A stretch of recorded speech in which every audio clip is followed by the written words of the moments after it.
Former AEW World Champion CM Punk is reportedly in talks for a WWE return and intends to return to the company, with some WWE sources going as far to say it's a safe bet he'll be at Survivor Series next month in his hometown of Chicago, Illinois, to make his return to World Wrestling Entertainment. More details on that, plus Adam Copeland reportedly didn't move the numbers this week on AEW Dynamite despite the issues with TBS listing and also sound problems affecting the broadcast. Mercedes Mone is expected to join All Elite Wrestling, according to new reports. The Undertaker could be the latest name added to the already stacked episode of NXT next Tuesday head-to-head with AEW Dynamite.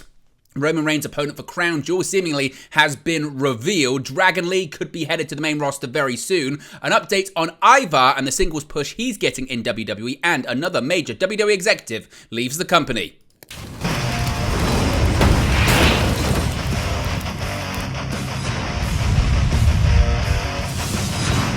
Hey guys, welcome back to Wrestling News 365. Hope everyone is doing very well. As always, there are plenty of news stories to get into in the world of professional wrestling. And let's get straight into this regarding CM Punk. It looks like the return could indeed happen, with him going back to WWE for the first time since walking out of the company nearly a decade ago. Look into my eyes. What do you see? Speculation that CM Punk is headed back to WWE. Ever since his termination from All Elite Wrestling, the rumor mill has been in overdrive regarding Punk's next move in professional wrestling. A return to WWE has always been on the table, with few taking seriously that he'll leap to other smaller companies such as Impact Wrestling or the NWA, or possibly a larger company like New Japan Pro Wrestling. Returning to the sports entertainment juggernaut, while seemingly the best choice on the surface, would likely come with some pause for the new TKO Group Holdings entity. Punk notoriously took to Colt Cabana's Art of Wrestling podcast after his WWE release and leveled criticism against WWE Dr. Chris Arman, among other grievances. His comments, of course, infamously resulted in a trial, which CM Punk and Colt Cabana won, but it did lead to the fallout and ending of their long-term friendship. Today's Wrestling Observer newsletter, Dave Meltzer is reporting that those within WWE that they have spoken to say that while no deal has been finalized, the two sides are indeed talking. They noted that Punk's intention is to return to WWE, and while not confirmed, it was speculated that he could come back at Survivor Series next month in Chicago, Illinois.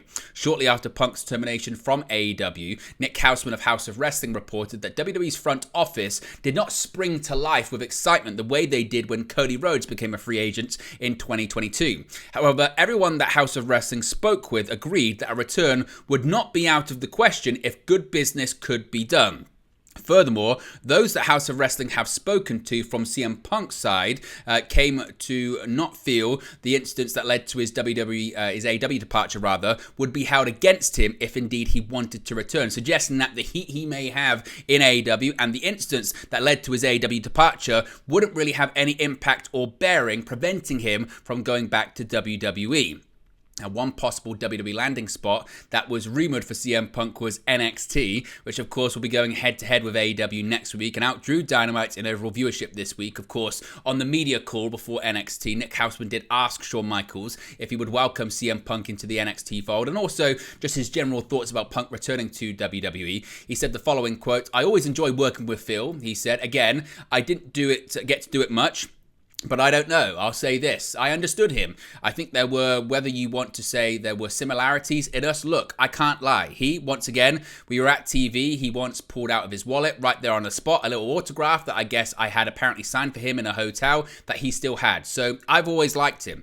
And I understand he's a different kind of cat and sometimes can be challenging to get along with people. But again, that's probably why I like him, because I suffer from the same thing.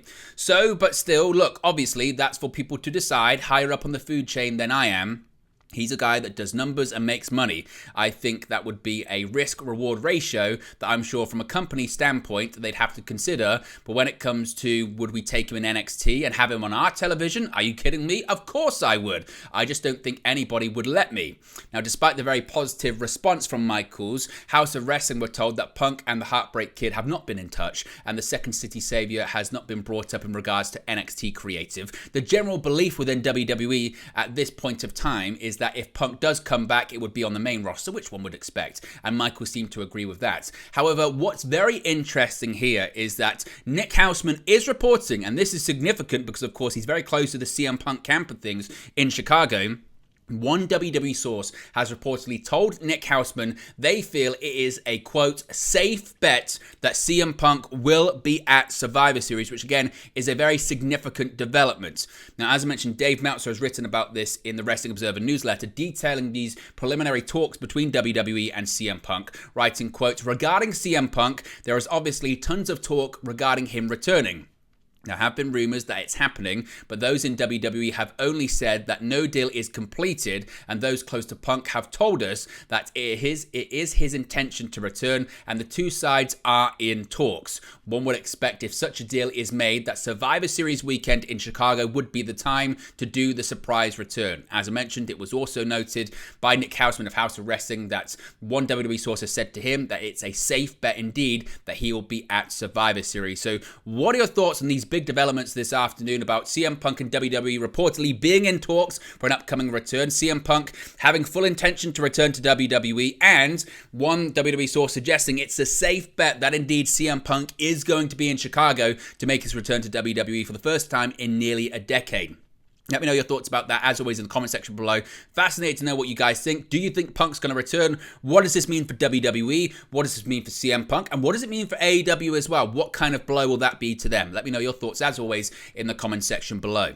Now, speaking of AEW, of course, this week was the AEW Dynamite debut of Adam Copeland, formerly known as Edge, and an analysis of the numbers for Adam Copeland's AEW debut has revealed that his appearance, quote, didn't move the needle.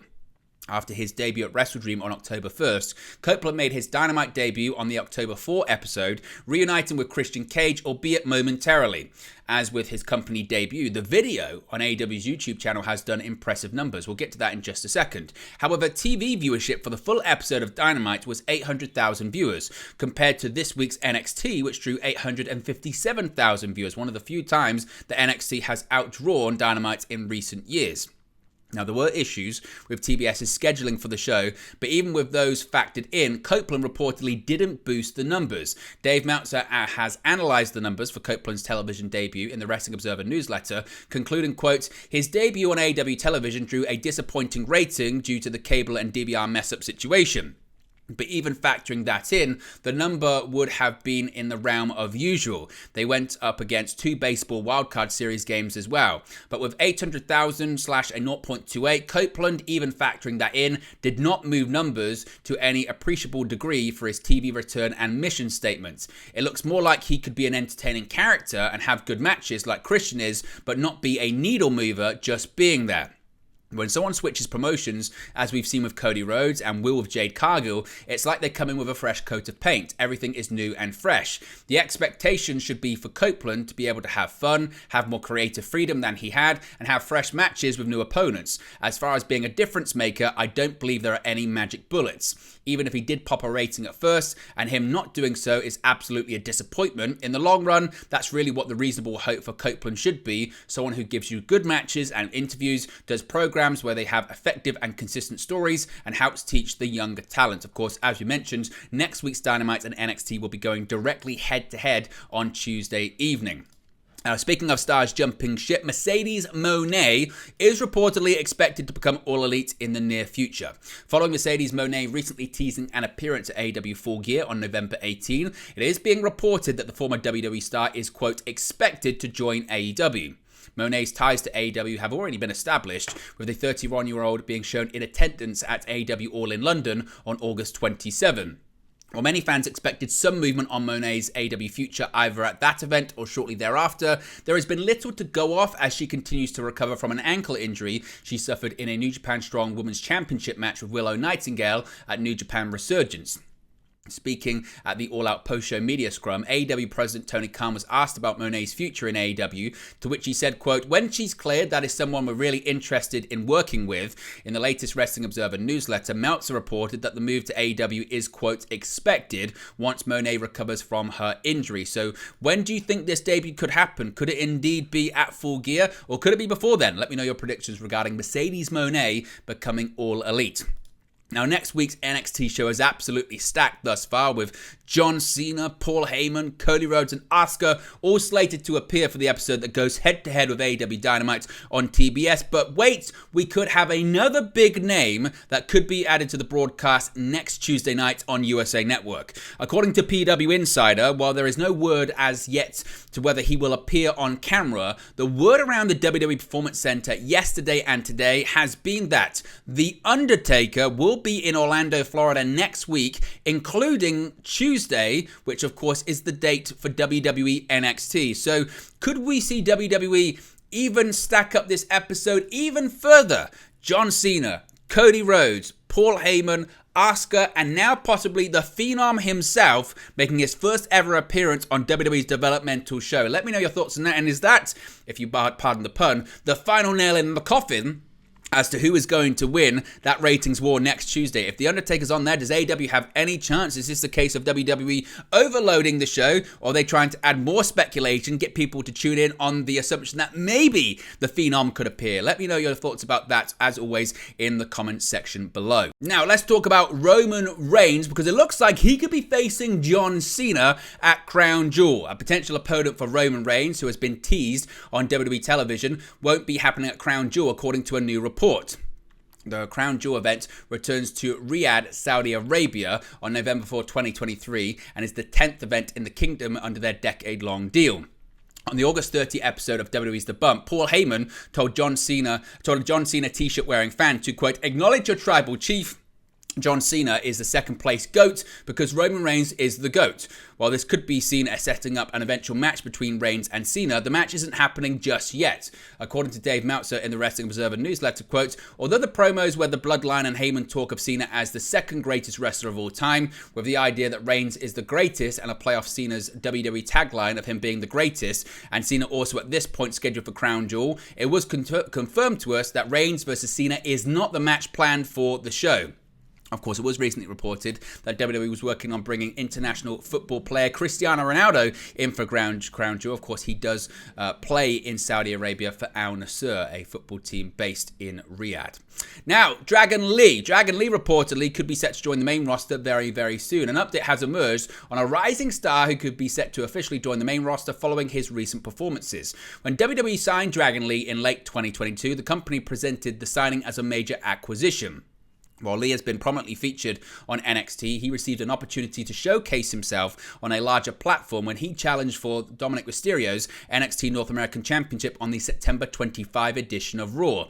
This bout received a lot of praise online, with some fans comparing it to prime NXT TakeOver matches. Per Dave Meltzer in the latest edition of the Wrestling Observer newsletter, it is expected that Dragon Lee will officially join the main roster soon.